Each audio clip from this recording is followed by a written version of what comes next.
തിരുവനന്തപുരം നഗരത്തിന്റെ ഹൃദയഭാഗത്ത് 7 നിലകളിലായി ആകാശമുയർന്നു നിൽക്കുന്ന ഈ ഗോപുരം വെറുമൊരു കാഴ്ചയല്ല.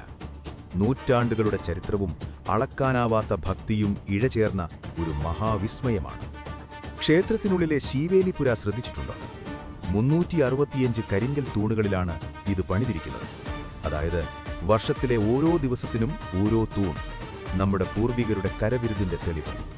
18 അടി നീളമുള്ള പത്മനാഭസ്വാമിയുടെ വിഗ്രഹം 3 വാതിലുകളിലൂടെ മാത്രമേ ദർശിക്കാൻ സാധിക്കൂ. 12,008 സാള ഗ്രാമങ്ങൾ കൊണ്ട് നിർമ്മിച്ച ഈ വിഗ്രഹം വലിയൊരാത്മീയ പരിവേഷം നൽകുന്നു.